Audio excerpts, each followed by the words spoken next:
regular session on Tuesday, June 9th, 2020 at 9:05 a.m. via online Zoom with 3 members present. And we are going to do the Pledge of Allegiance. I pledge allegiance to the flag of the United States of America, and to the republic for which it stands, one nation, under God, indivisible, with with liberty liberty and justice and for all. for all. Notice to the public. The Board of Supervisors welcomes comments from the public during the time allowed for discussion. You are requested to approach the mic, state your name for the record, and limit the time used to present your remarks in order that others may be given the opportunity to speak. The normal process on any agenda item is for the chairperson to read the item from the agenda.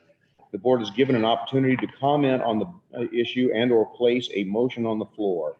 An opportunity for discussion may be presented, at which time the public may participate, and a roll call vote will follow. Number 1, approval or amendment of the agenda. Mr. Chairman, I would move to approve the agenda as printed. Mr. Chairman, I will second that. It's been moved and seconded to approve the agenda as printed. Roll call vote. Patton, Yes. Solosik. Yes. Thompson. Yes. Motion passes. Number 2, years of service recognition. Mateus Sanchez of the Sheriff's Office has been with us now for 20 years. Also known as Leon. Leon wrote us a very nice note here, and I want to read that here. Mateus says, I just wanted to take a moment to thank the Board of Supervisors for taking their time to recognize me for a wonderful 20 years of service at the Marshall County Jail. We take our job seriously and put forth effort to do it better every day. It means a lot to be included in this meeting.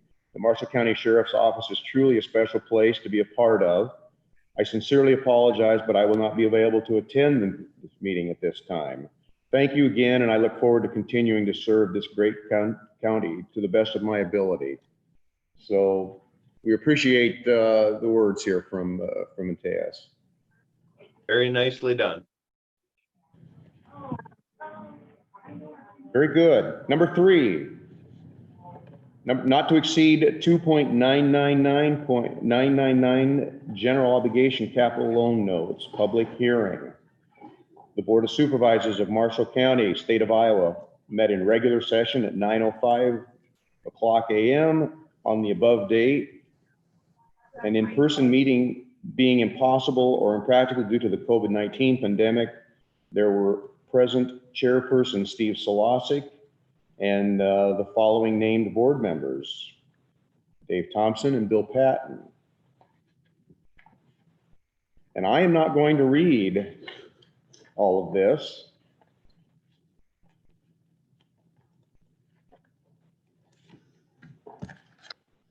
Did we have any written objections? There were 0. Okay.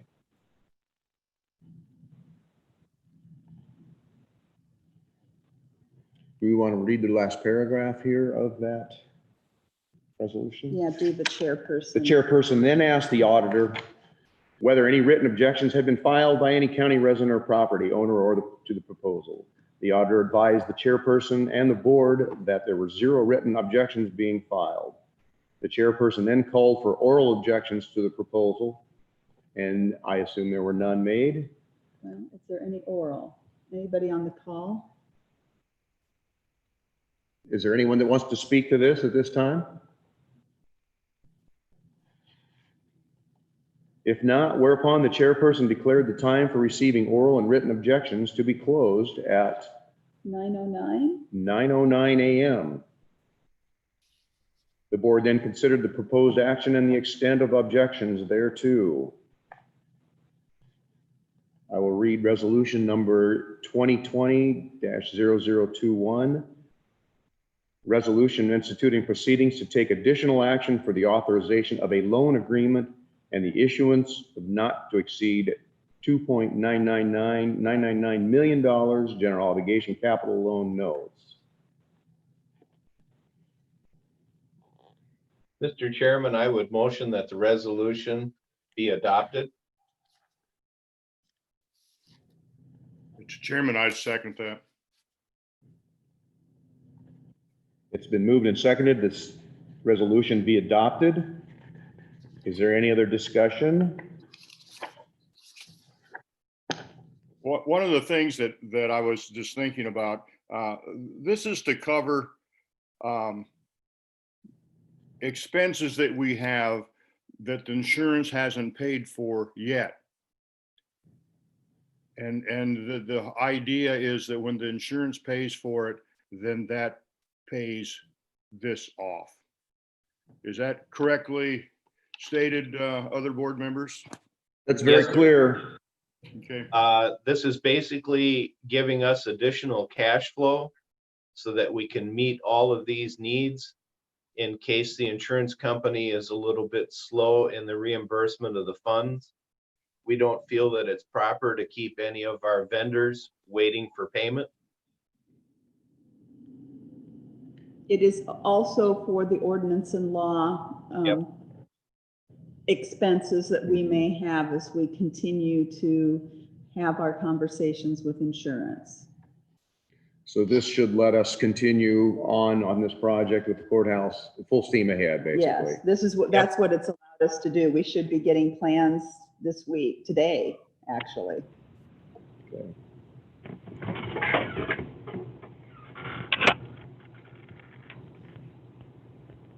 All right. Again, I'm saying I'm not going to read all of I gotta do this. roll call. Got to do roll call. All right. So, Patton, yes, Solosik. Yes. Thompson. Yes, Motion passes.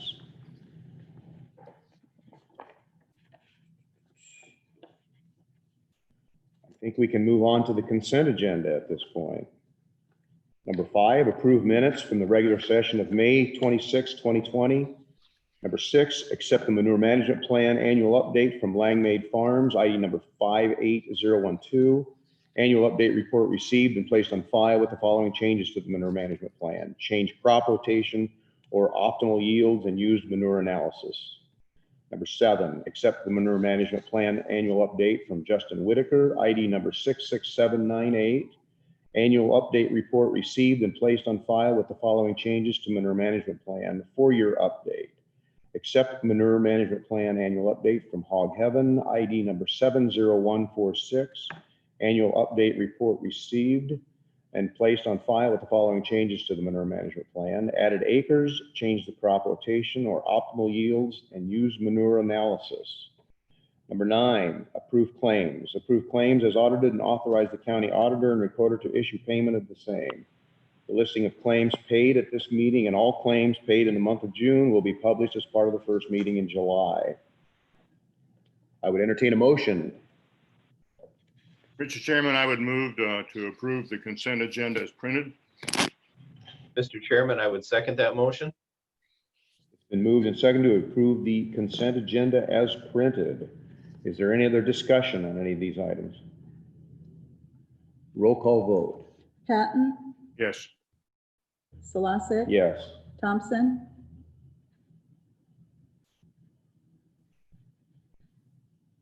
we lost you, Dave.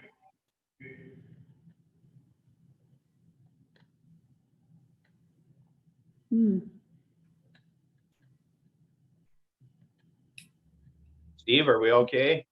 We're not We're getting okay. any. There we We go. lost, We lost you, you. Dave. Okay, Thompson on the consent agenda, roll call vote. yes. Motion has passed. Number 10, approve personnel action. Hire Sean Carter Emmons, Sheriff's Office, Deputy Sheriff, full-time, rate of pay at $22.07 an hour, effective June 14th. Mr. Chairman, I motion that we approve this personnel auction, hiring Sean Carter Emmons, Sheriff's Office Deputy, full-time, rate of pay $22.07 an hour, effective June 14, 2020. And Mr. Chairman, I'd second that. Been moved and seconded to approve this personnel action of hiring Sean Carter Emmons for the Sheriff's Department. Full rate of pay, 2207, effective June 14. I also texted Steve, and this is a replacement for retirement. Thank you. Is there any other discussion? Roll call vote. Patton, Yes. Solosik. Yes.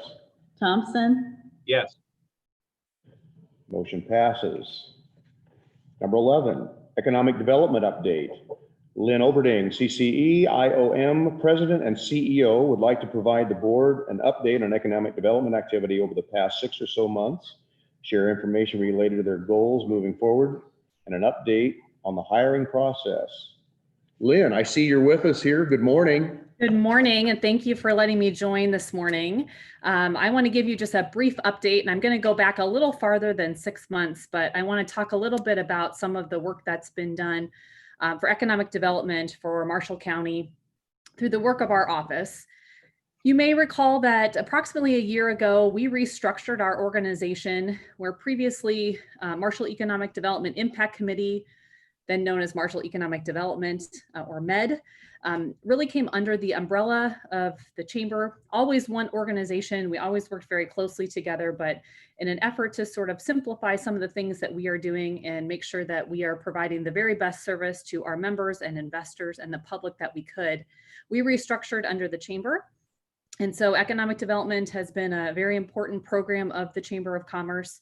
And Tom Dimerly was leading that effort until he left our organization at the end of January. So we have been without a director since then.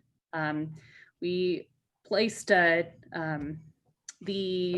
job description and looked at hiring immediately.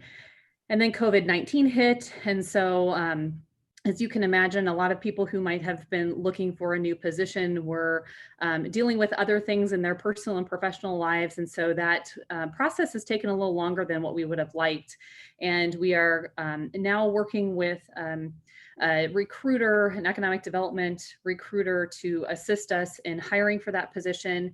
We have a great list of candidates who I think would be a really nice fit, not only for our organization, but also for the entire community of Marshalltown and the county of Marshall County, and that really this entire area. So we'll be doing initial rounds of interviews later this week and first part of next week, and then bringing in candidates and hope to have someone hired in the very near future that we'd be able to then bring before you and introduce to you and talk about sort of his or her goals for the future.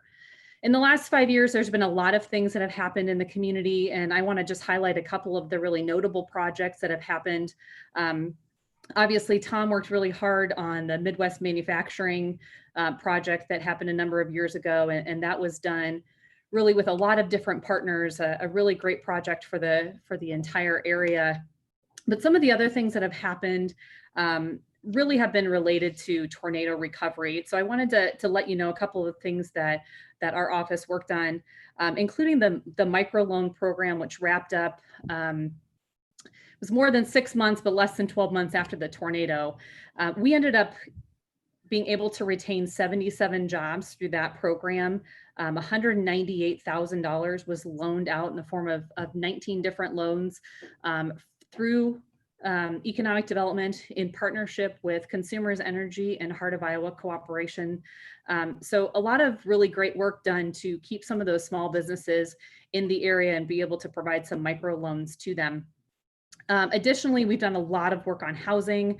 That is one of our main goals and one of the initiatives that we've been doing a lot of work on, including the Willows, the Brecken Place Workforce Housing, Crosby Park, Orton Homes, and Kading Properties, just to name a few. So that has been a number of new units that have been brought into the area. We know that through the housing studies done in both 2014 and 2017, and then the update post-tornado, we know that the entire area continues to have a housing shortage, and we need to fill that not only with rentals and senior living, but we also want to look at some new home construction. And so that's an initiative that we have taken on, and there'll be a lot of work done in that area over the next few years. So all in all, in the last 5 years, as we look at capital investment, we've been able to help facilitate over $50 million in capital investments through our local business partners, 243 new jobs, $29 million in new residential value. And just related to storm recovery, we were able to retain over 800 jobs after the tornado. So a lot of really great work has been done. So I wanted to let you know the priorities moving forward obviously are getting a new director hired, which we hope to do probably in the next 30 days. Hope to actually have someone announced within that time frame. We're going to spend a lot of time working on business retention and some targeted business expansion for the area, as well as continuing our work in housing, and then some additional work that we feel we need to be doing and can be doing related to workforce, especially as we look at some of the businesses and the layoffs that have had to happen and the things that have happened related to COVID-19. So just to let you know some of the things that we've been doing, even without a person in the director's role, continuing to respond to RFPs as they come forward and are a right fit for the area. We get a lot of those through the Greater Des Moines Partnership and our membership within that. And one of the things we really want to work on is continuing to build stronger partnerships within the county and outside of the county lines as well with other economic development organizations to find ways that we can utilize each other and work together and really just continue to strengthen this entire region.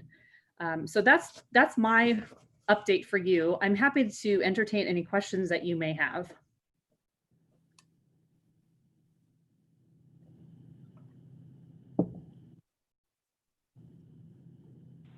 Lynn, we appreciate you coming, and be excited about hearing about a new person to take over the economic development part, because that's the person that if we have a question, that's the person we will want to get a hold of. So appreciate you working on that. Well, in the meantime, if you have any questions, you can certainly get a hold of me, and happy to assist in any way possible. We just really appreciate the partnership that we've had with the three supervisors individually and collectively, on chamber business, economic development business, lots of the different things that we work on. So we just appreciate the continued partnership we have. It's been a pleasure working with you over the years. Thank you. And thank you for all the work you've done here for Marshalltown. I personally appreciate it. Thank you very much. I appreciate having a little bit of time on your agenda today. Thanks for being here. All right, very good. I think we will go on to number 12. Approve the South Central Iowa Workforce Agreement, SCIWA 28E agreement. This agreement is entered into by the chief elected officials of Appanoose, Davis, Hardin, Jefferson, Keokuk, Lucas, Mahaska, Marshall, Monroe, Tama, Poweshiek, Van Buren, Wapello, and Wayne counties, hereinafter collectively referred to as chief elected officials, CEOs. This agreement's purpose is to describe how CEOs will organize themselves and act to fulfill their responsibilities under the Workforce Innovation and Opportunity Act, WIOA of 2014, in the South Central Iowa workforce area. Does anyone want to speak to this? I guess I've been working on this a fair amount. We have just gone in with the folks here, these other counties that I've just mentioned. It's a pretty big group now, a pretty large region. We're happy to be with these folks. We kind of think we kind of a group that have like minds here. I think we're going to it's going to go very well, go very smoothly. I'm very happy with the makeup of the group, Steve, that we didn't get lumped in with either Blackhawk or Polk County. You sometimes, when you get in with those two areas, you lose your identity. And this is a good group of counties, and look forward to you working with them. There's been a number of folks that have made the same comment that you have. So yeah, I think we did good. I think we did good. Yeah. I would motion that we approve this SCIWA 28E agreement between all counties listed on the agreement and authorize the chairman to sign said agreement. Mr. Chairman, I'd second that.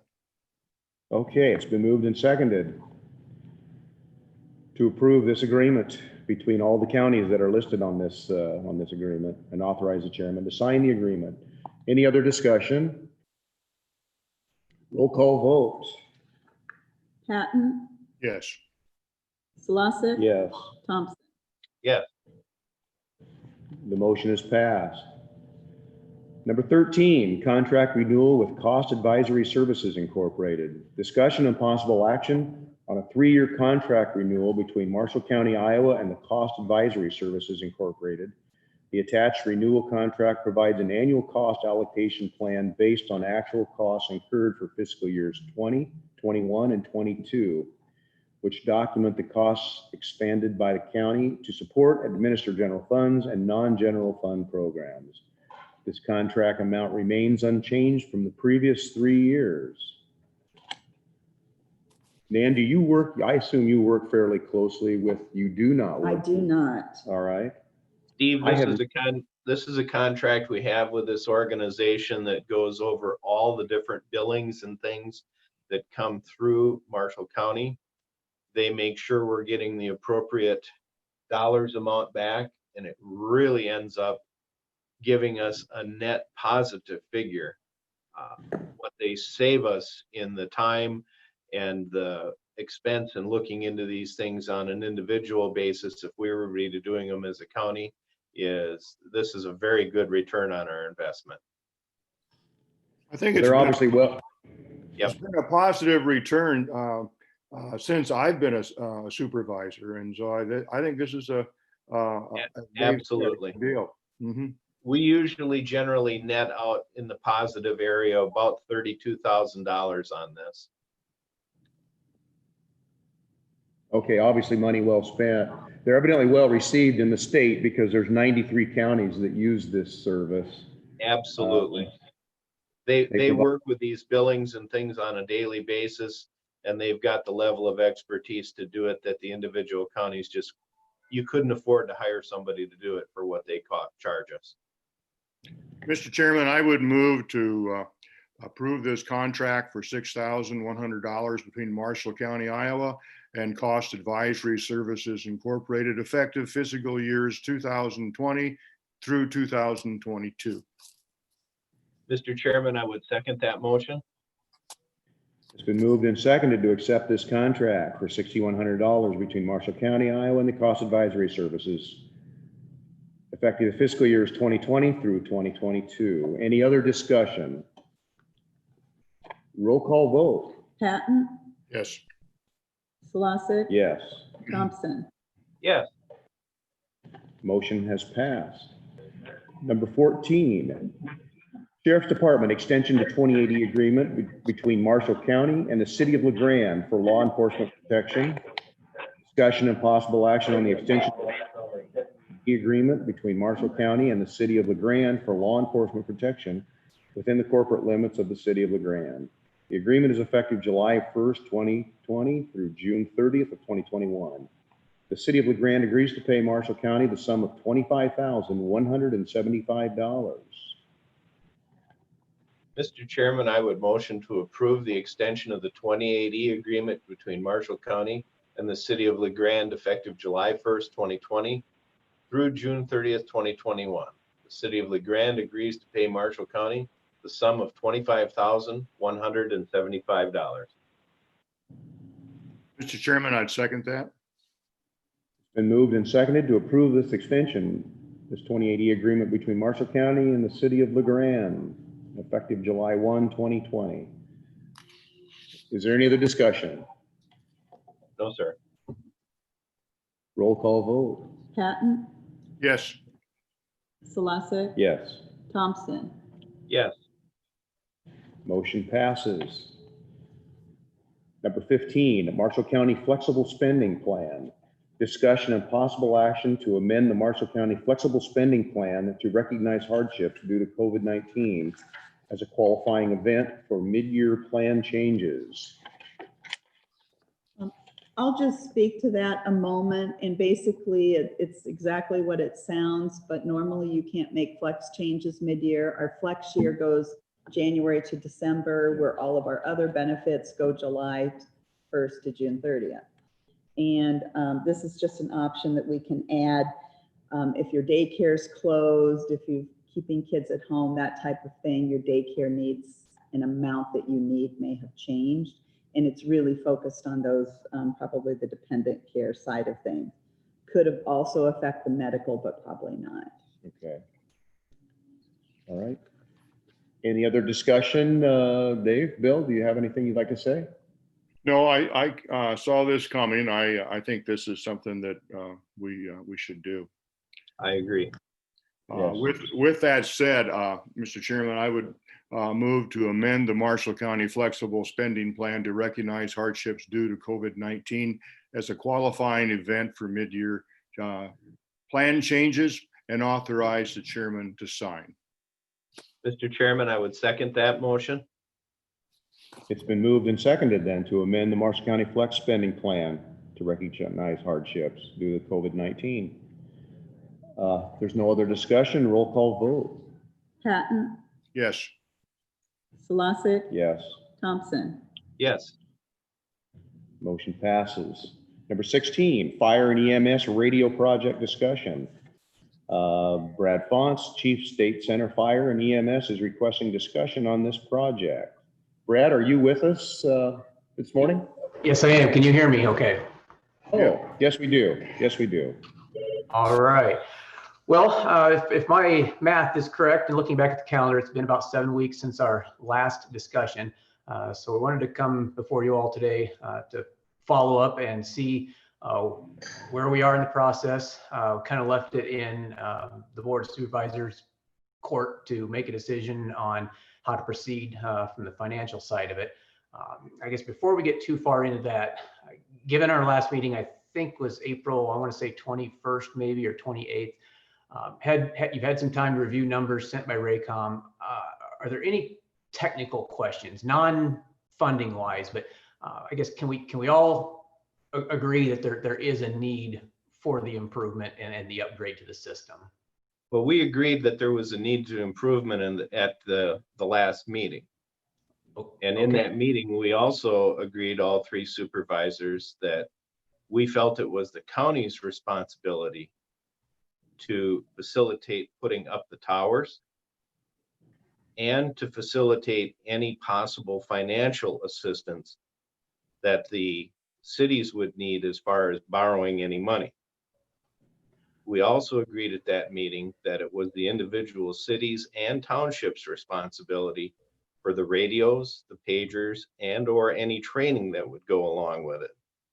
But it was the county's position that we need to put into effect the framework for you to be able to have your radios and pagers operate on. Right. Yeah, I agree with that synopsis of that discussion. But I guess I just want to make sure we can cross the hurdle of the need, so we can cross that off the list. That's fair to say?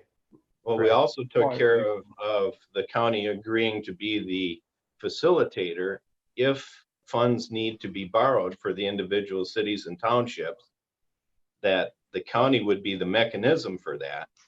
But any costs involved for the individual cities and townships and the departments would be borne solely by them. Yes, but not non-financial speaking, let's not talk about funding. I just want to make sure there are any questions from a technical standpoint as far as the need and the equipment that we're hopefully going to acquire. Are we all in agreement on that? Brad, I think everyone agrees. Yeah, Okay. I think everyone agrees that there's a need for this. Good. Well, I wanted to, since I'm here and there are a few folks on with Raycom this morning, I just wanted to make sure that there weren't any questions and we can put that piece of the issue behind us, and we're all in agreement and moving forward to figure out a way to fund it. I know Raycom has sent some revised figures to you all at Mr. Thompson's request, and removed some of the components for the equipment and training and of that nature. We, as fire chiefs, came back to the board through email and through Chief John Thomas with State Centered PD on a alternate funding mechanism, because we had talked to our mayors, and it was going to be next to impossible for the cities to wholly fund the purchase of the equipment. The financial burden is just going to be too much to bear for especially the smaller communities, but really all of them comprising in the county here. So I guess from that standpoint, I will turn it over to you all, and I guess I'd like to hear what solutions, options you all have come up with to see if we can move this forward. Well, I think the solution that we proposed and put forward in our previous meetings was that the county will be happy to facilitate the borrowing mechanism, but that the job of our job is to represent the taxpayers in their pocketbooks. Your jobs is to represent the incorporated cities and your townships, and you need to figure out what equipment you need to provide, and that equipment is different for each individual department. So each individual department has different needs, different wants, and that's solely your responsibility. It can't be the county's responsibility to provide funding for incorporated cities. That needs to fall upon the shoulders of the city and the respective township fire departments. Early on in this, we spoke about this going to a bond issue. I don't believe that's going to have to happen. One of the things that you brought up with is you don't possibly have the ability to go out and educate the public on this. Well, you don't. All the individual fire chiefs have to do is to go to their respective city councils and their townships and determine what need they have, present that need for funding to the county. We will be happy to facilitate the borrowing mechanism, but that mechanism is going to have to be solely repaid by the individual cities and the townships. We can spread that out to a number of years, so it's not a burden on any one given fiscal year for your county or for your cities or your township, but those funds are going to have to be repaid by the respective cities and townships.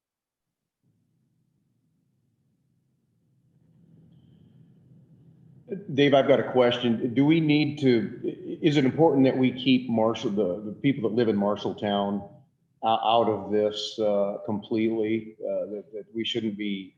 The people of Marshalltown will not be inside of this, nor will any other incorporated community.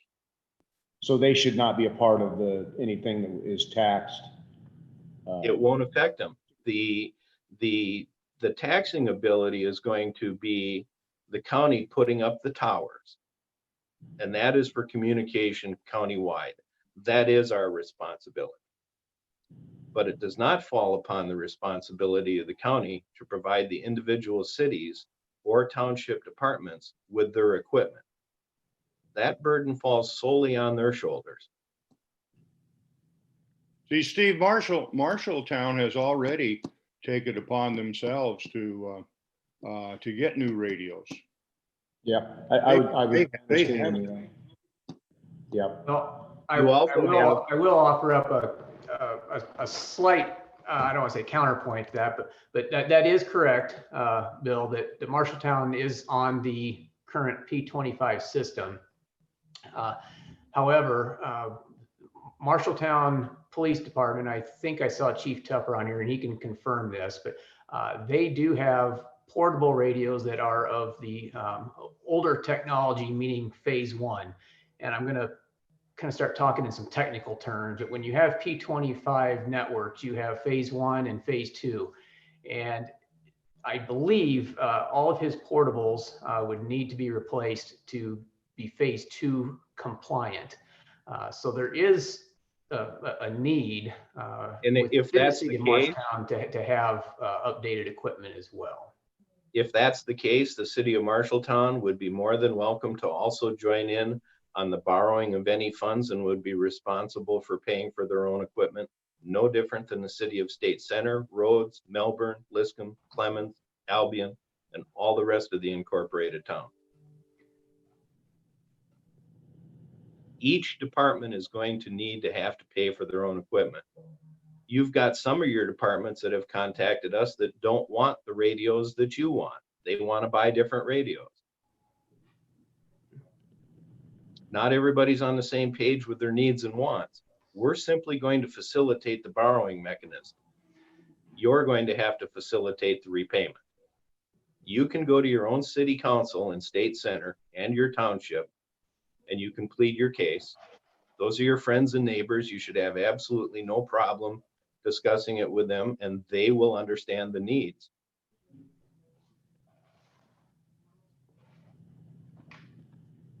I guess I'm thinking about the smaller groups, Clemens, for instance, Ferguson. I don't think they have the ability to purchase equipment, even a long-term debt. I don't know if they could even deal with it that way. That's my concern. Green Mountain is the same way.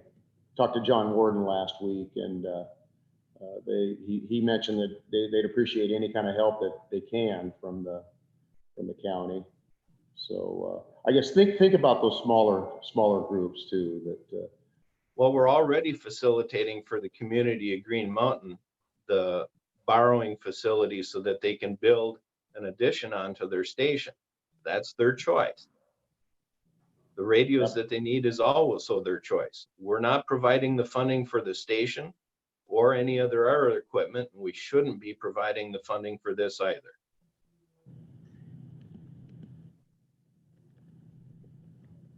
This is Harold Lanning. Excuse me, Harold Lanning.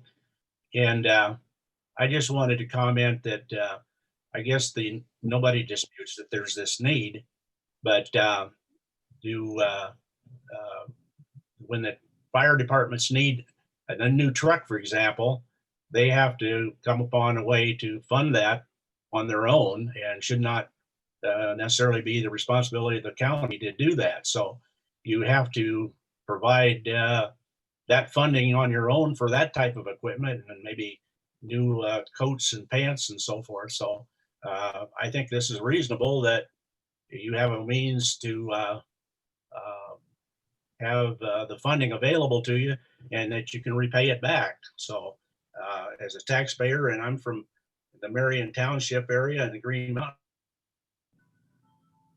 have needs too, but they aren't able to fund it all by themselves. But having the county be available to finance it for them until they can pay it back, I think it's a great option. I feel that when any group, whether it's a Boy Scout group or as we're talking here, townships and fire departments, when a group is responsible for the money, I think the money is spent more efficiently and is looked after more prudently than just saying we need 40 radios. When you're going to send them to us? I think that it might not need that many. Yeah, they might not be taken care of as well. And I've spoken to this last time, but I firmly believe this is important.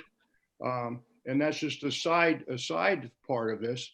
I still think the legality says that, as Mr. Thompson has said, it's the responsibility of that particular legal entity. And the legal entities are the towns and the fire departments. They each have the ability to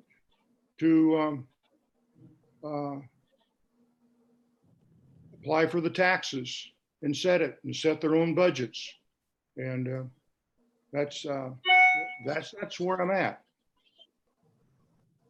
I think a number of them are kind of levied to the max. They've got no room at this point to do anything. Well, no, Steve, that's really not true. They may be levied to the max on what they can apply for from the township, but as far as equipment needs go, there is no limit on the capital levy that any incorporated town can have for equipment. That doesn't fall under the general portion of their budget where it has a particular dollar limit. When it comes to infrastructure and equipment, capital needs. They can go above whatever they need to levy for. Townships cannot do that. They're set by state Township code. The can't max do they can that, have but is your city- 60 and your 3/4 city cents. can. Your city can, chief. Right, but the cities are not going to bear the sole burden of this. We cover, I mean, State Center covers 84 square miles. Only one of that is the city of State Center. So in our case, every fire department's budget is set up differently. Half of our budget comes from the city. The other half is cost shared by the 4 representative townships that we cover. So the townships are maxed in what they can levy for fire protection and equipment. What's the relationship of your call volume? Where does the majority of your service go? Townships. For fire, it's in townships.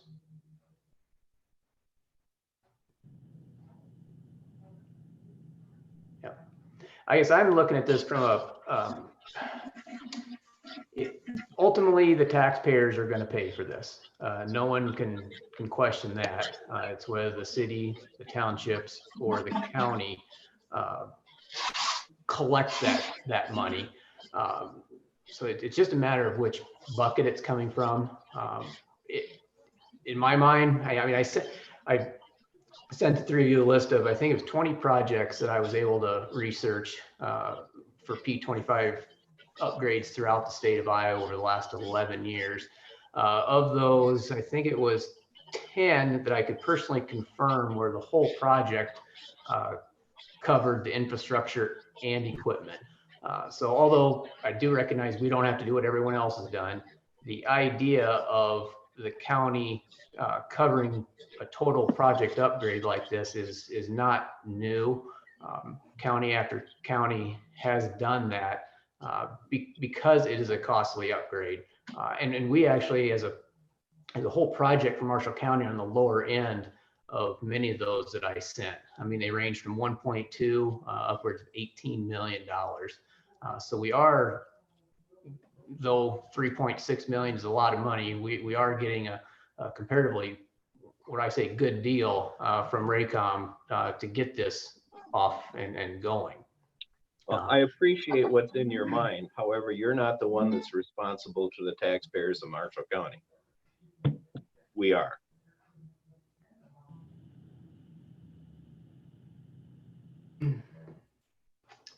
Mr. White, can you hear us? What are your thoughts for Melbourne? I'd like to hear some feedback from you.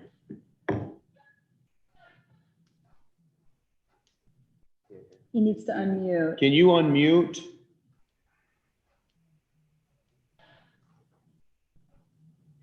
Melbourne is in probably better shape. Can you hear me now? Yes, hear you now. Is in probably better shape than Clemens and some of the other ones financially, but still we're going to have to borrow money somewhere to pay for this. Have you figured out what it's going to cost you to do radios? Do you have a rough idea? Roughly around 80,000. Do you need 8 to 10 years to pay back something like that? Have you given any thought? We wouldn't, but there are other communities that probably would.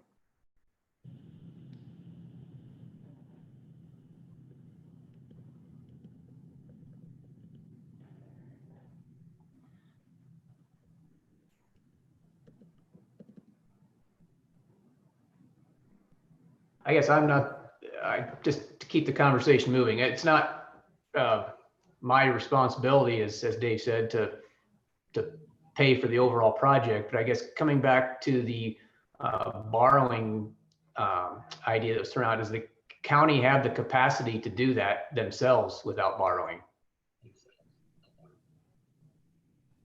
Depends on if we can spread this out over multiple budget years. We're not 100% positive. We've got a lot of things up in the air right now with our rejuvenation of our courthouse and our other capital needs. We're going to have to finish out this next budget year and see where we're at.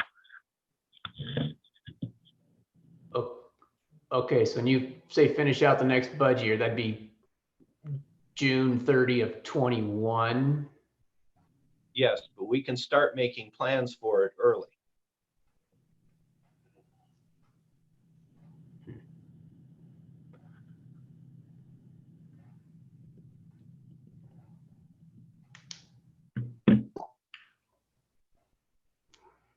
Well, does Well- anyone else have any other comment at this time? I guess we've had, I don't want to be disrespectful, but we've had, 7 weeks, or allowed 7 weeks for some decisions to hopefully have been made. I've been asking for the last 2 meetings to be on the agenda and allowed some additional time to conclude this and try and hopefully reach an amicable decision. I know there's not going to be action today on it, but I guess we've reached an impasse on the funding of the equipment. I guess there's good and bad. The good side is that we don't need to make a decision on the equipment purchase today, tomorrow, or next week. That is going to come at some time in the future. As you've heard from Raycom over the last couple meetings, this is going to be probably an 18-month build out before we are ready to go live on the system. But a decision has to be made to start building the system at some point, because the clock doesn't start until that contract's signed. So every week we keep pushing this off, we're at risk of not having any communications in the county. So is there a way we can at least move forward the infrastructure, get that taken care of, whether it's a public hearing, a contract signed, whatever needs to happen, so Raycom can start on that and we can continue to work on funding the equipment. I think it'd be easier to do it as one big lump sum. As Dave said, I don't have the responsibility of the taxpayer, but from a financial standpoint, I would think coming from the auditor's office would be easier rather than have 12 cities try to work on repayment. I don't know, maybe that's easier said than done. Not a problem. It's a payment coupon book you can have, no different than if you're buying any other piece of equipment for your fire department. I'm sure it'd be easier to have a one big lump sum project. We'll handle it. To me, it Don't would worry make about that. sense, but I would like to at least see us move forward and getting a decision and a timeline on getting a contract at least signed with Raycom to start on the infrastructure component of it. See, one of the things that kind of bothers me is that we started hearing here back in December that we need radios. We need them right now. You've been involved with the fire department for a long time. Why weren't these things talked about 10 years ago? Why weren't some things put aside, just like you put money aside for your fire trucks? Why wasn't this done a long time ago? And now we come in here and all of a sudden it's got to be done, and it's a supervisor's fault because we're trying to find the best way. No, I will not accept that. Discussions have been held. Just because they haven't been held in front of the Board of Supervisors doesn't mean that there hasn't been radio issues, Bill. Where was the plans though? As You didn't have any plans for money. You were going to come and say, "Hey, Uncle County Supervisors, pay for this." No, that is not what we've been talking about. This entity of government needs to be looked at. And I've said this, I keep repeating it, but I think it's I really feel it's the responsibility of each government entity involved. So as recently as 4 years ago, there was issues with the system, and everything's been basically a Band-Aid to keep limping it along. We went to a simulcast system several years ago. We applied for a grant 10 years ago to upgrade the radio system and did not get it. The stimulus for the accelerated timeline is because over the last year to year and a half, I shared with you several meetings ago, Raycom spent over 400 hours a year ago maintaining the county VHS system. So the frequency of that system failing has been accelerated a great deal in the last 12 to 18 months. Hence the reason that this has become more of an urgent need. I've shared what the pages sound like. I've shared the number of calls that we've missed because we did not get pages. Our radios have not worked, literally pushed the button and we couldn't reach the communication center. So that's the reason that I guess if you want to say all of a sudden, this has become a top priority because the system is failing and it's failing rather rapidly. And again, it's the safety of the firefighters and EMTs and law enforcement out here in the county serving the public who are at risk of not having communications, as well as the citizens of Marshall County and us not getting alerted for an emergency.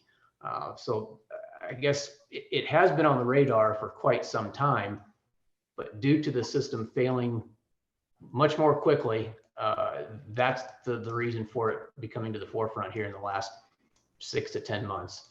We've been working on this since last July. We were gathering information, numbers, hence the reason we didn't come to the board until December.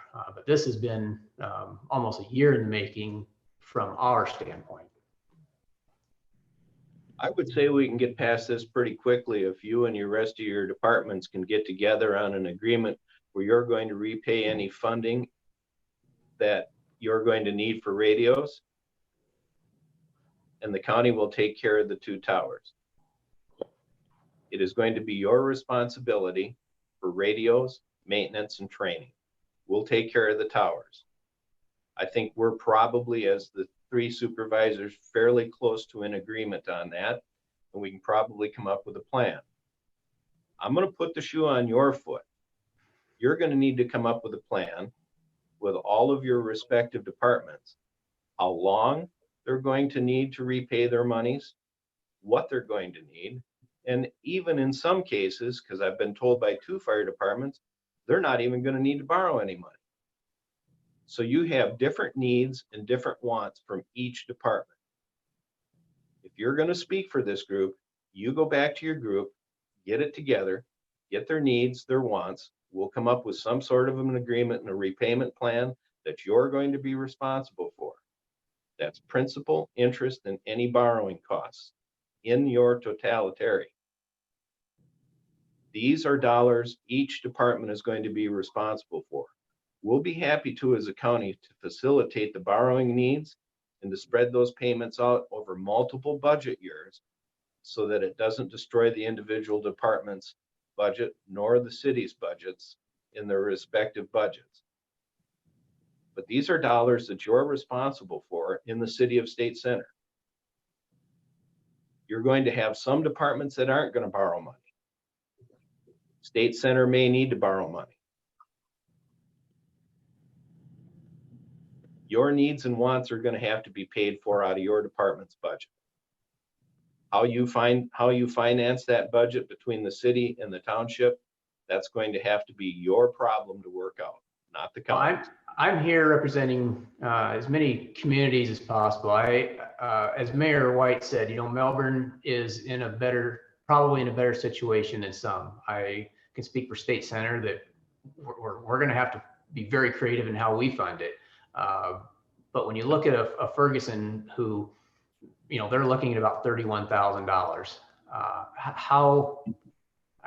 So what happens if a small community just says, well, we can't? I need to hear that from Ferguson, not from you. you. The county willing to maintain 2 systems? That defeats the whole purpose of interoperability and us being able to all communicate when we come into Marshalltown for a tornado type event. But let's say Ferguson just says, we don't have the money, we can't do it. We have to stay on the VHF system. Is that, to me, that's not acceptable, but how do we combat that?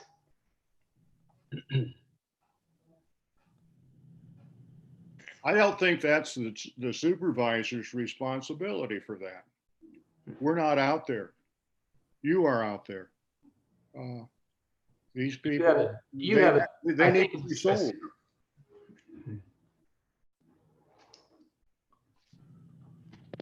This is Paul. Just wanted to talk about, what I'm seeing from county roads. I just want to make sure I remind the board that county roads is living on this VHF. It's on thin ice, and our system is on its last legs. I sincerely hope that county roads can participate in this and that we can get a channel in this P25 system. We have operators out there in the wintertime that right now have minimal at best coverage in some parts of the county. And our safety net is the fact that our operators have their own personal cell phones on them. And there's many times where that's our sole line of communication with our operators out moving snow. But I'm just, you know, I'm prepared to participate in the capital costs, and it'll be a small, you know, won't be a huge percentage, but our percentage of radios is going to be fairly high. With our equipment, I would estimate we would be somewhere between 60 and 70 radios. And those equipment needs are the responsibility of Marshall County, Yes, and we'll But take I'm- care of that. but I But would that's not really what like we're to see, discussing here, Paul. like, I know, but I'm saying if the county can sort of lead from the front and get the infrastructure going, just from my experience, 12 years on a city council with similar, you know, financial problems as some of the small towns in this county. If the county has the infrastructure and the system and they see it going and it's going to build, the small towns will be motivated to get on board. But if they don't see anything happening from us, then they aren't going to plan for it as much. That's just my take on it. If we get something going, it's going to make financial sense for Ferguson's and you know the smaller departments to get on it. Well, Because Paul, the radios for your people are going to come out of your budget. Exactly. So that's not even an issue as far as what we're talking about right now. That will happen. But I am in a spot where I'm going to have to upgrade the repeater and everything that I have for the system, and I would rather just put my money toward current technology. So I mean, that's why I'm supporting this, because I'm trying to prevent having to spend, you know, 25 grand on a new repeater. Anyway, I'm just right now we don't have to do that, but it's going to happen at some point that this VHF system just doesn't work at all. Well, we don't have this as an action item today. It was a discussion item. But I think we should go forward, and I think the county's position should be that we take care of the towers, and that the radios, the pagers, and the training is the responsibility of each respective municipality.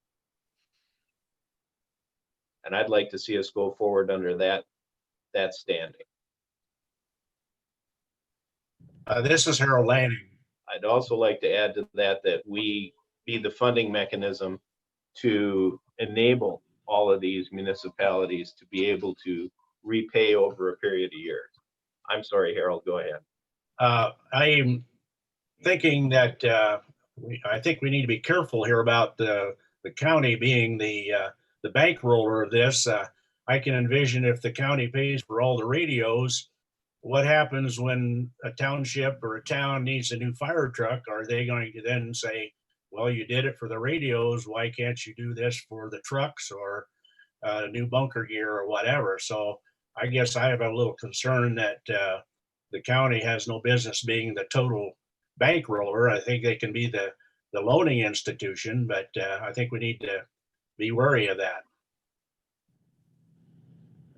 Well, I believe that's what the county has been suggesting, is that we will help facilitate the loan. But just for radios. For Yes. the radios, yes, and the pagers.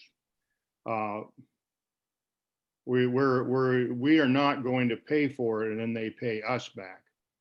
They're going to borrow the money. And when they borrow the money, just like borrowing any money, it'll be set up so many dollars per year and per whatever town and whatever is necessary. They will pay it back.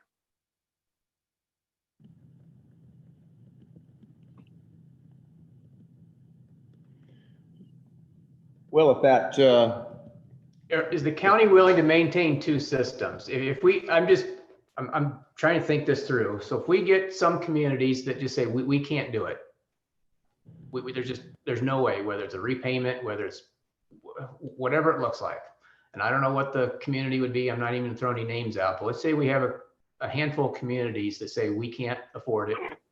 We're going to stick with our VHF system. The county currently maintains the VHF simulcast system in Marshall County. is the county willing to maintain two systems?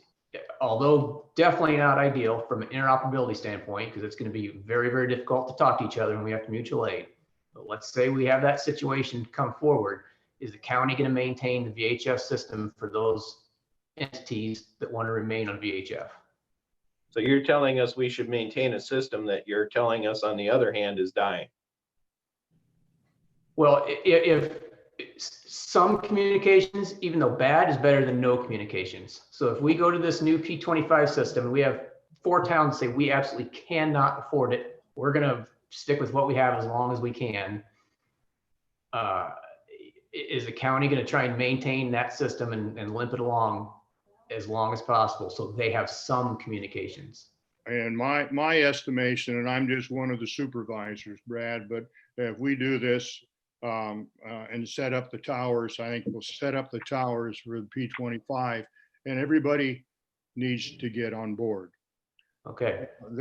If they can't afford 10 radios, then maybe they better come down to about 4 radios. And then add another radio, so another year later or something like that.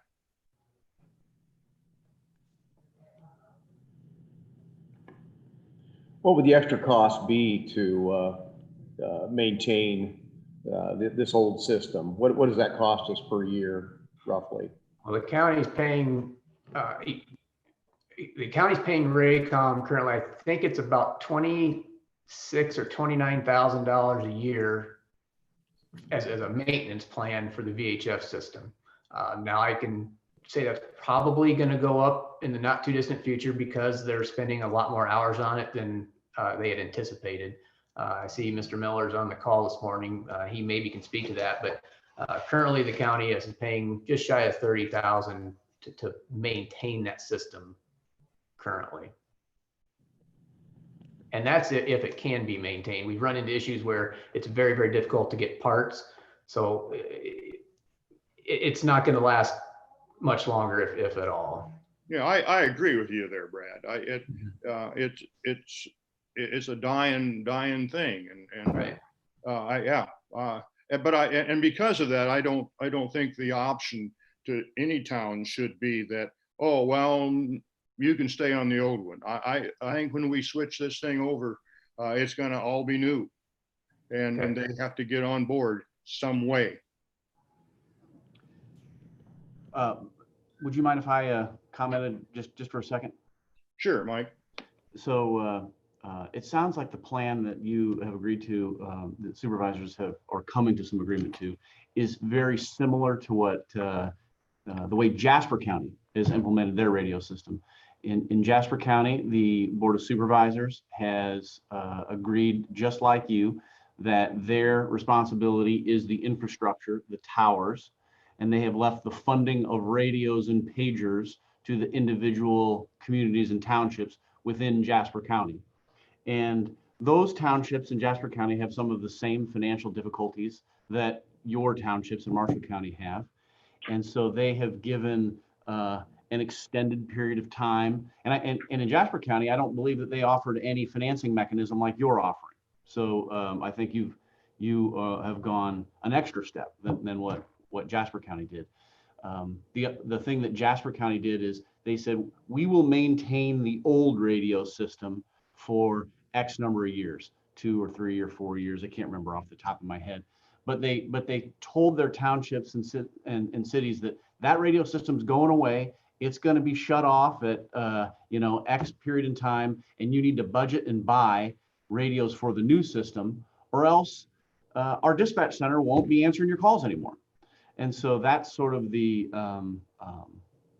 ultimate stick, I think, that you have as the county, and that's the way it's at least one other neighboring county has done it in a fashion that you are doing it, and I think you are actually going a little farther by being a financing mechanism for radios and pagers. So it is not unheard of what you're doing. Appreciate your comments, Mike. Thank you. Well, there's some pretty strong feelings here yet on this program. So Again, there's no decisions that are going to be made today. I thank everybody for making their comments and sharing with us here. If we're Brad, get the information back to you guys. If I could, Mr. Chairman, could I request a timeline of when an action item might be presented to the board, just so it gives me a timeline in our radio committee to reach back out to the chiefs in the county to share them this update.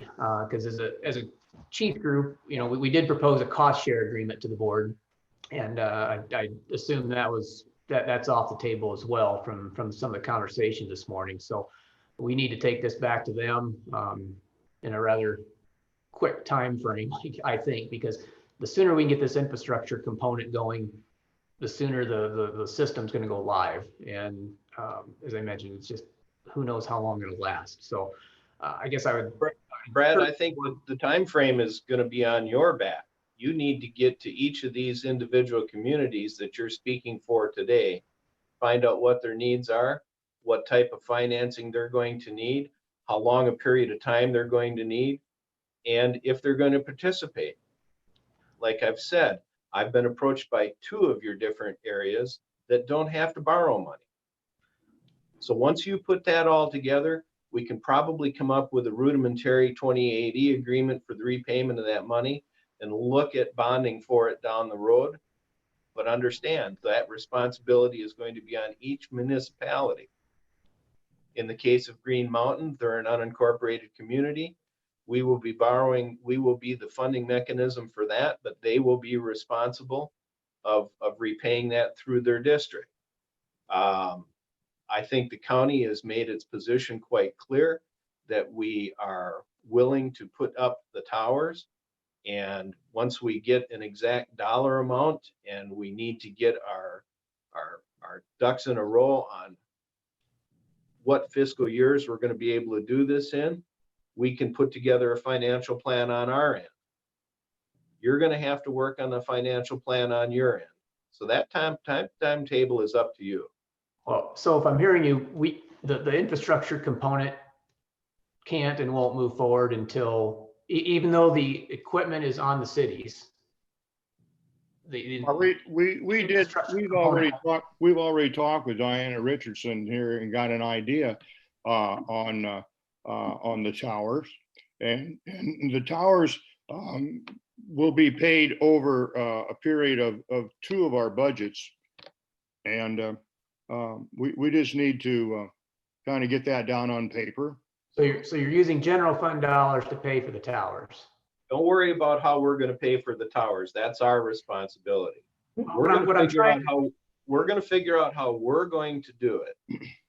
And we'll work within our auditor recorder's office and what funds we have available, and we'll worry about that on our side. Okay, well, what I'm trying to narrow down is we're talking infrastructure and we're talking equipment. Can a decision be made independently on how to proceed? So can we move forward, since the county they haven't taken a vote, but basically the way I'm hearing, the 3 supervisors have committed to building the infrastructure. Can that decision be made, since regardless of how you're going to pay for it, move forward, get that ball rolling? And that, I mean, again, we're not going to have to buy radios for at least 12 months. Because we're not going to need them until the infrastructure is completed. Well, if we're talking about an 18-month build out process, you aren't going to have to buy radios until that build out process is done.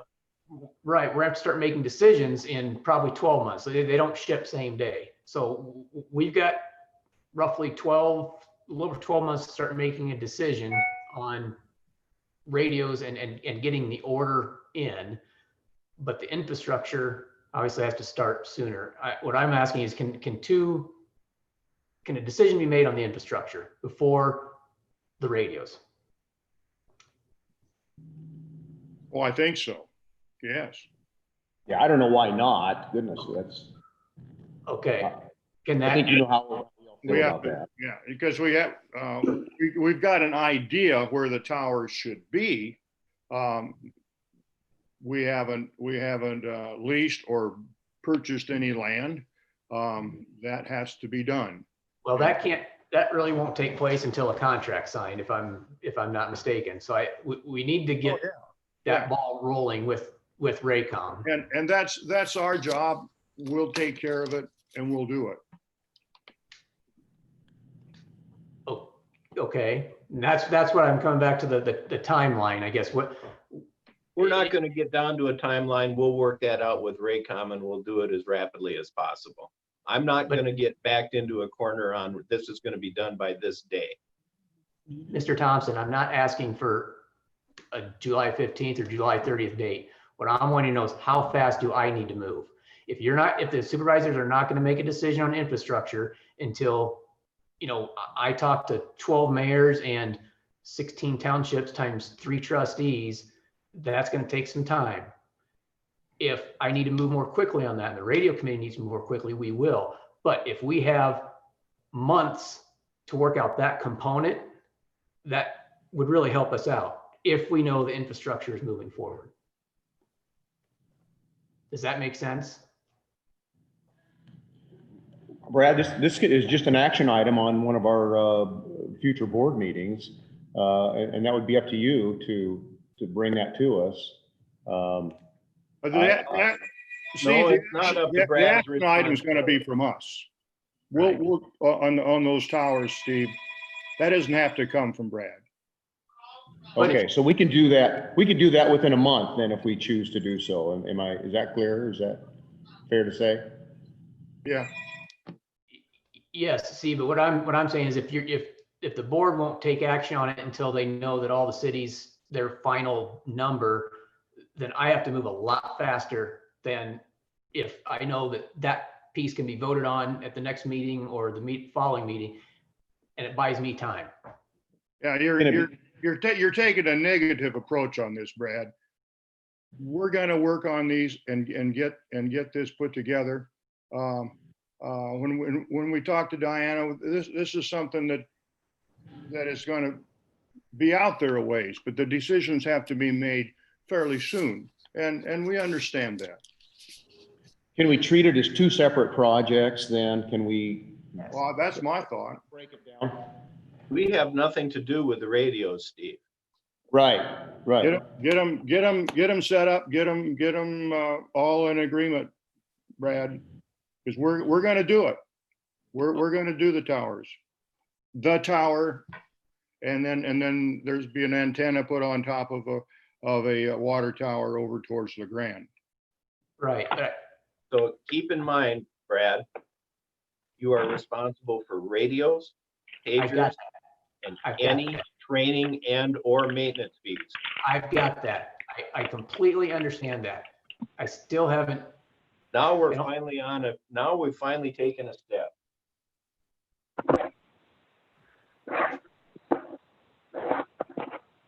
What is that?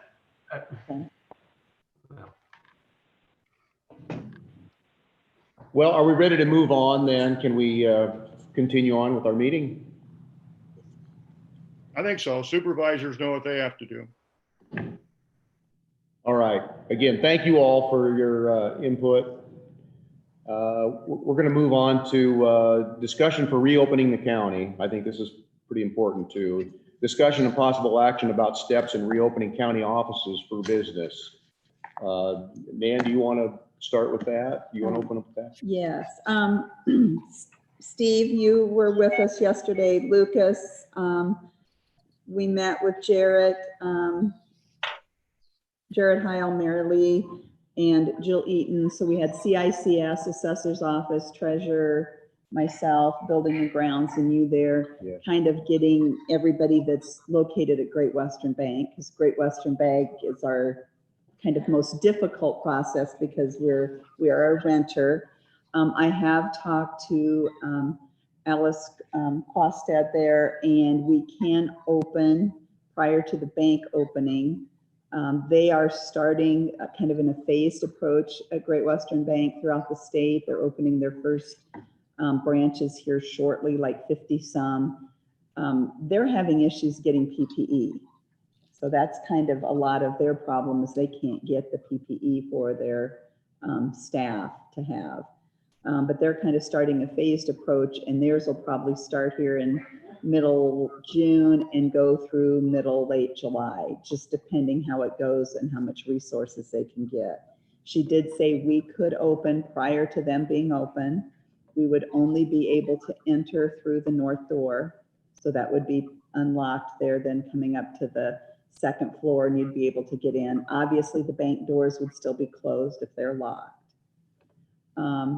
And the east door that's both in the basement and on second floor, the alarm would stay intact.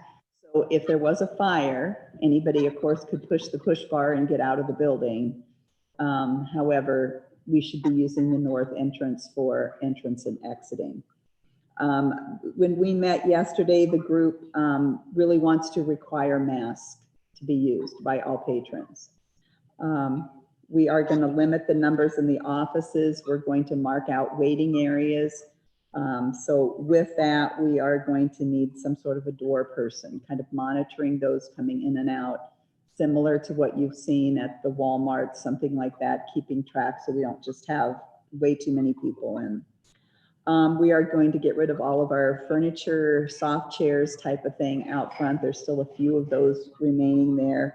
Building and Grounds has gotten most of that out, but we're going to get some metal chairs in there, just a few that are easier to clean in case anybody does need to sit down.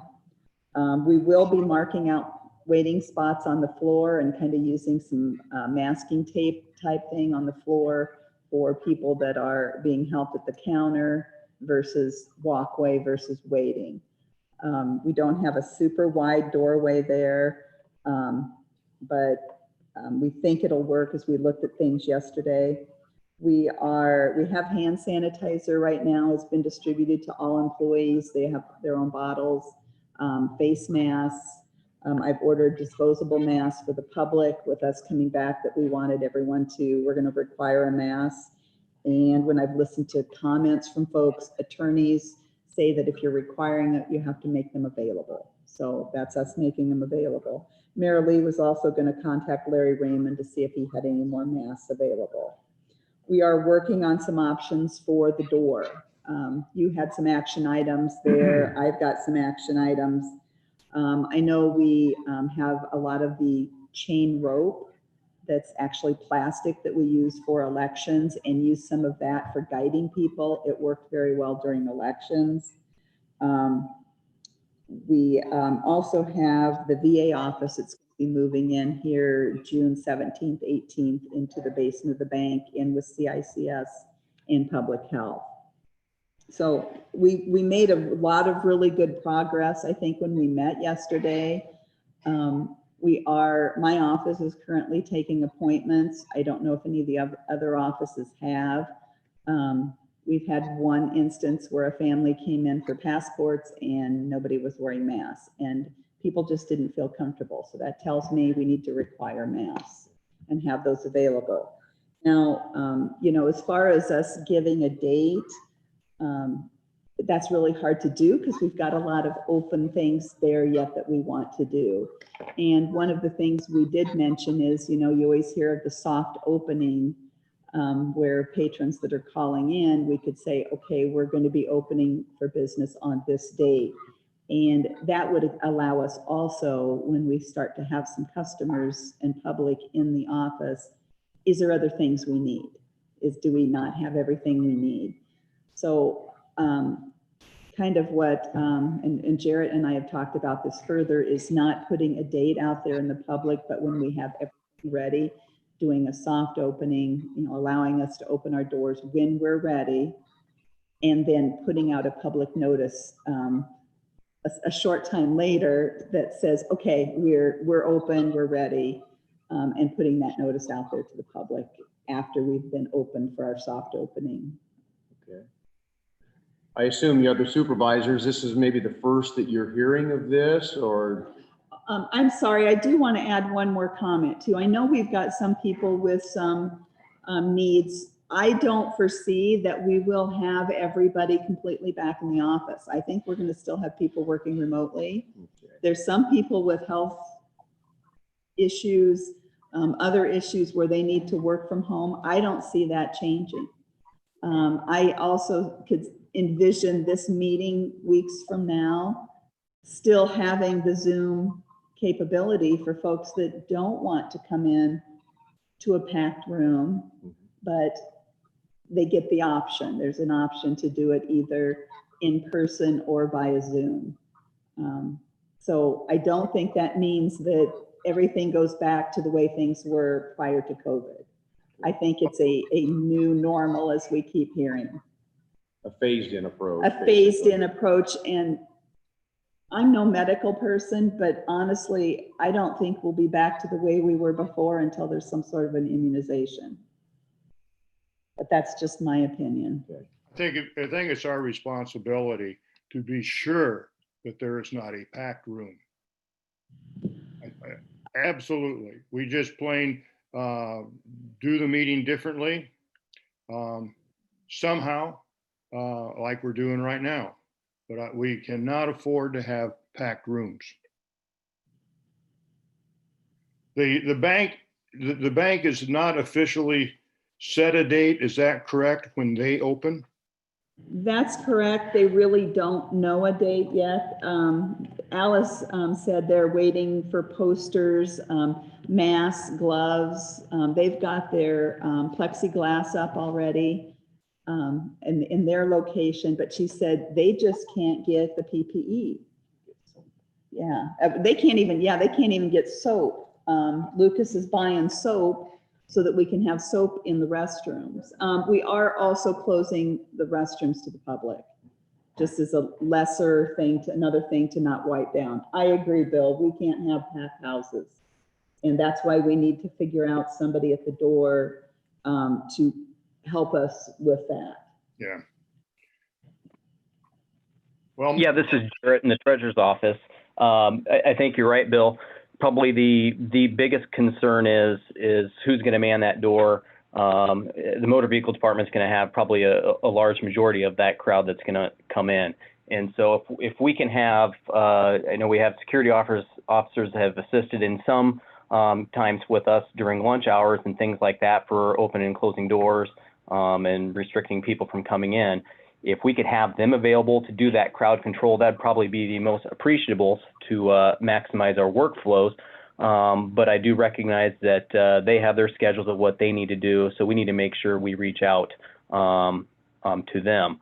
I would just assume we stay with the bank schedule so that we have an extra entrance and exit, but that would allow for probably the best social distancing. At the same time, if we would decide to open before the bank, I would go with a soft date and then publicize once we have all of our bugs and kinks worked out. Back to the doors, Nan. The north doors don't have, if I remember right, there's no push bars on them. It's a key. Is that correct? Right, they would be unlocked. So the north doors would be unlocked. The doors going into the bank would remain locked. So people could get up to second floor, but they could not get into the bank. I was concerned about the fire aspect. Right, and I was too, but those east doors have push bars out. So if there was a fire, they could push out the east door either in the basement or on second floor. The bank alarm would go off, but honestly, if there's a fire, that's really the least of our worries. Yeah. And maybe we'll alert everyone to get out. Yeah, that's not the quickest way, but it does Depends work. where everybody's at. You know, if you're more towards that end, yeah, if you're towards that end where my staff sits, that's a quicker exit than going out the north. Yeah, okay. You've thought it through. Just going down the steps and then through the bank to get out the east doors. It looks like a long trip to me, but. Oh, I'm sorry. I'm being directionally challenged. Let's try west doors. Am I doing that? It's that way. That I agree with, Madame. West ones that are locked right by my counter. I don't think they have cash phones. Yes, they do. Not on the first floor. Yes, you can get out there too. Okay. Yeah. at All least the I think- doors by code should be push bar. I'd have assumed that. Yes, too. that's a different conversation. I don't think you could have a door that could be locked so that if there's an emergency or a fire, you can't get out of it without a key. Yeah, yeah, That's not right. That's how we've been operating the past few months. Yeah, I know. understand it, but that doesn't make it correct. It's not good. I certainly don't disagree.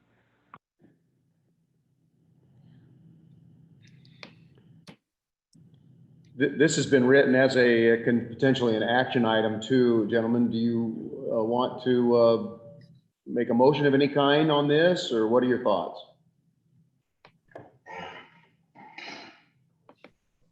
Personally, I'm not ready to vote on this. Would you like to table it then, Bill? I would like to table the number 17 in our agenda and take a look at, and I'll say look at it, bring it off the table and discuss it at our next meeting. I would second that motion. We have a meeting on the 17th. We do have a meeting on the 17th too. Would you be open to having a special meeting, or you We don't have feel one like on the 17th. the 17th is a special meeting? That's for opening bids Okay, for the annex. all right. Maybe we can move that can be a discussion. So table to a future meeting. Yeah, All let's right. just put it to a future meeting in case the bank changes their mind and they're gonna open early, we can act accordingly. Okay, sounds good. So if we have to have a special session, we could. Okay, very good. Very good. All right. Do we need to vote on this? For tabling, yes. For tabling then? So roll call on tabling, Patton, Yes. Solosik. Yes. Thompson. Yes. All right, motion passes. Number 18, please complete your 2020 census now. Lisa, you are on. Yes, I'm here. Thank you. At your last Board of Supervisor meeting, we thought it might be a good idea to assist those people with their 2020 census in providing not only email information, but a phone number as well to help kind of get them on the right track for completing their census if they had not completed it. Since then, last week, our Lieutenant Governor actually started a statewide challenge called the Key to the Future Response Rate Challenge. And what they're doing here, they're trying to actually boost the 2020 census self-response rate. And so what we decided to do a couple weeks ago at that last meeting was to provide some information as to where we actually stand in our county as far as self-response rates. So if you look at your agenda, I have a table here, and if you look at the furthest left-hand column, it actually shows the number of households in each of the small towns, as well as the number of households, if you look all the way down at the bottom in Marshalltown. So that's based on a 2018 survey.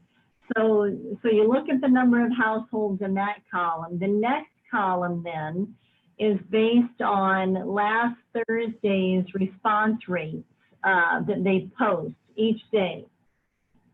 And at that point, you can see as you look down, the small towns in Marshalltown, their percentage of completed census rates. And so I wanted to provide that information as well as compare that to where we were 2 weeks ago when we were looking at those response rates in the small towns and Marshalltown. And as you can see, many of them have increased, which is exactly what we want. So we're happy to see that 2 weeks later, you know, people are still getting out there and they're going online or they're calling by phone and they're getting that census completed. Now the fourth column is new information, and that's tied to this Key to the Future response rate challenge. And I'm going to break that challenge down just a little bit. For all those towns that are less than 5,000 people in population, what the governor, lieutenant governor, is challenging is a 100% self-response rate. Well, for us, that's all of the small towns with the exception of Marshalltown.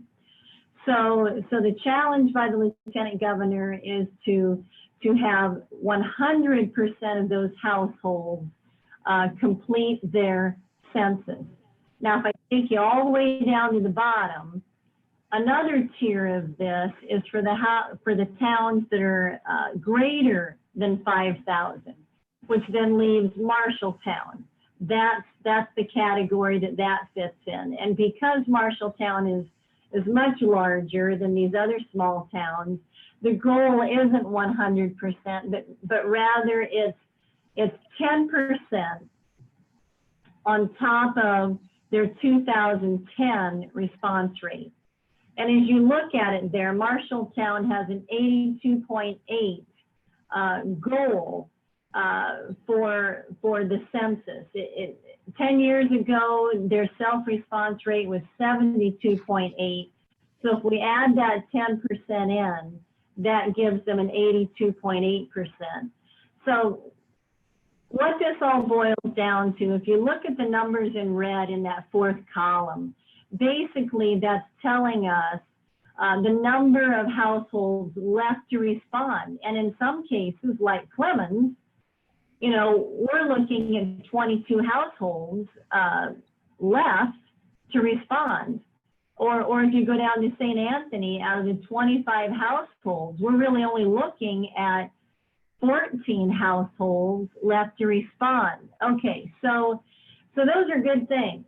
You know, that's showing us real numbers and households left to respond. And so what the lieutenant governor is wanting to do is to reward those cities and counties, whoever the first county is in the state and the city is in the state, they would like to actually reward those people with a Key to the Future plaque for that county and city that reached that goal.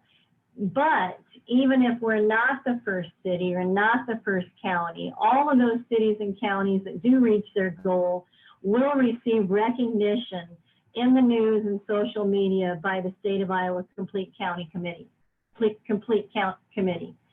So, you know, it's just another thing to, you know, kind of help everybody see where we're at, see the numbers, maybe make it our goal and our challenge to strive to get some more of those censuses completed. And, you know, it's a little bit of a friendly competition.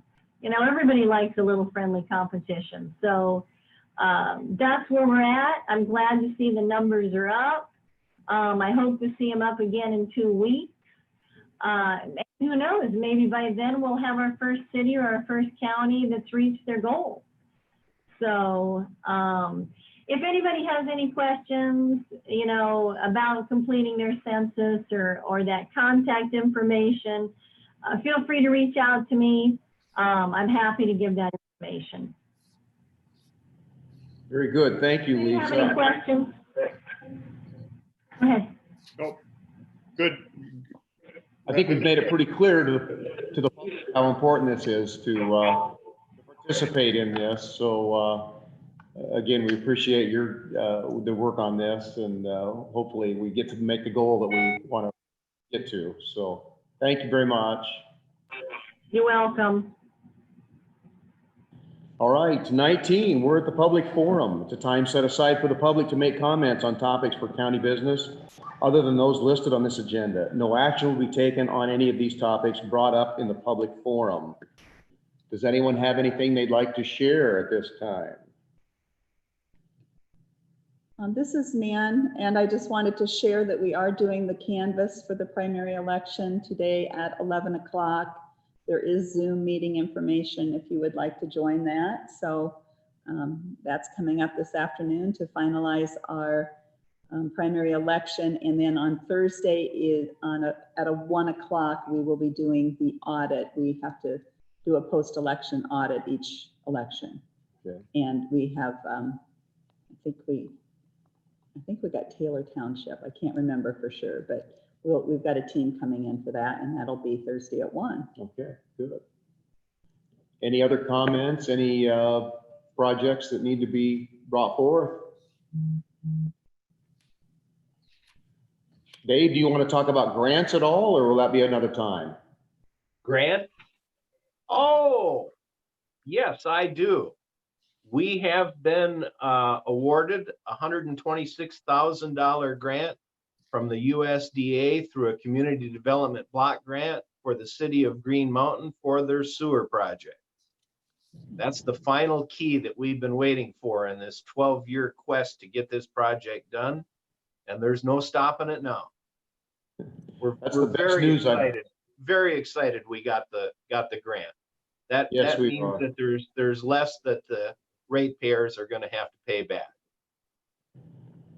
This is some of the best news I've heard for a while. So it was wonderful news. It's kind of nice to have some good news.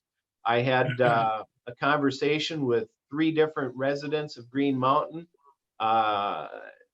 face to face this last week, and each and every one of them has commented on the amount of rejuvenation that is going on into some of the households and the exteriors of property that had been on hold for a number of years because they didn't want to improve their property because they didn't know if they'd ever be able to sell it. So just with this project going forward, you're already starting to see things get improved from a property aspect in Green Mountain. And each and every one of them also thought that once this is in place, that you're probably going to see some houses get sold and moved and maybe some new houses built, and that this is going to become a very nice community outside of the city of Marshalltown for a smaller town to live in that's going to have a good school system and off of a hard surface road, and they're excited about it. very nice to hear. I'm glad you shared that. So thank you, Dave. Is there anything else? Dave, this is Harold Lanning, and just want to comment, that's great news that you just shared about Green Mountain. I'm not a resident, but I live real close by. I've been involved in following this thing from the very first meeting on it, and that is awesome news. And I just want to also mention about a great school. We've got a terrific school system, and this will only make it potential to be even better. So great news, and good work on the supervisors and everybody that's had a hand in making this happen. Well, unfortunately, one of the key people that had a hand in this is no longer with us today, John Kuntz, and we need to remember all the hard work John put in on this. This was one of his pet projects when I first took office 11 years ago, and he'd be really happy today. I agree. All right, very good. Is there any other comments here under public forum? If not, I move for adjournment to the next regular session on June 23rd, 2020 at 9:05 a.m.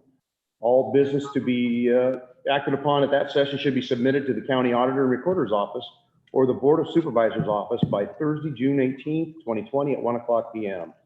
There being no further business to come before the board, the meeting is adjourned at 10:44 a.m. Thank you all for being here and participating. So we've got 16 minutes before we start our canvas, correct? Yes. Okay. It's a different Zoom meeting link, I think. All right. I'll get out of this and we'll see everybody in 16 minutes. Okay, no. See you Yeah, later. it's a different link.